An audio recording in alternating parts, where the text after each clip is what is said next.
Assalamualaikum warahmatullahi wabarakatuh. Bapak mohon izin jikalau videonya agak ngeblur ya ataupun agak gelap dikarenakan pantulan dari lampu. Sebelumnya di sini saya akan memperkenalkan diri. Perkenalkan, nama saya Muhammad Adi Saputra. Saya dari kelas 01 PEJM 001 Pendidikan Jasmani. Ya. Di sini saya akan menjelaskan apa itu HAM yang berkeadilan gitu ya. Yang dimana itu ada pengertian HAM. HAM adalah hak asasi manusia yang dimana itu merupakan hak dasar yang dimiliki setiap manusia sebagai anugerah dari Tuhan, ya, yang dimana bersifat kodrat dan universal, ya, tidak dapat dicabut oleh siapapun. Ada komitmen konstitusional Indonesia, ya, sebagai negara hukum. Indonesia menempatkan supremasi hukum sebagai landasan utamanya karena negara memegang penuh tanggung jawab serta melindungi warga negaranya.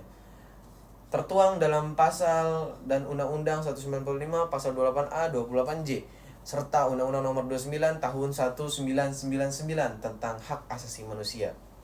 Nah, ada dinamika sosiologi dari era digital. Indonesia kaya akan keberagaman, namun memicu konflik sosial dan diskriminasi jika tidak diiringi toleransi. Kemajuan informasi dan teknologi juga memberikan ruang cyber baru yang membawa dampak ganda, ya, dampak negatif dan positif tersendiri yang memicu pelanggaran hak asasi manusia seperti cyberbullying, ya, munculnya berita hoax dan lain sebagainya. Ada eksistensi dan pengaturan HAM dalam hukum nasional, di mana landasan konstitusional Undang-Undang 1945 ada eksistensi HAM yang memegang landasan hukum tertinggi, ya, pada bab XA pasal 28A sampai 28J.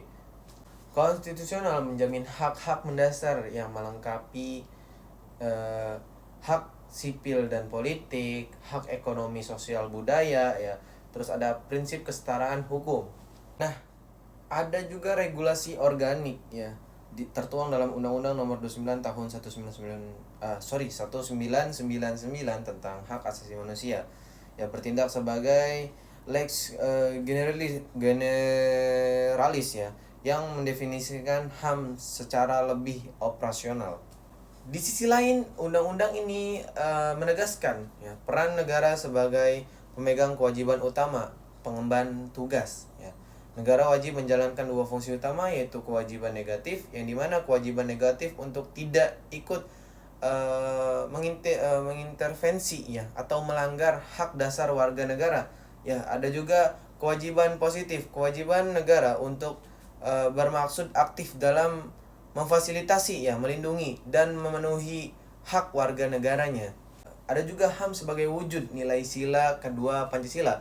Nilai filosofis sila kedua yaitu penegakan HAM di Indonesia memiliki roh dari akar moral, ya, dan ideologi bangsa, khususnya dalam sila kedua yaitu kemanusiaan yang adil dan beradab. Pancasila menjual nilai instrumen hukum agar memiliki karakter khas ke Indonesiaannya. Terdapat hubungan simbiosis Pancasila dan hak asasi manusia. Apa saja? Yaitu ada Pancasila sebagai dasar moral, ada Pancasila sebagai dasar moral, ada juga HAM sebagai bentuk konkretnya. Keduanya saling melengkapi, ya. Ada nilai keberadaban dan kemajemukan, ya, yang dimana sila kedua mengajarkan etika sosial dan toleransi untuk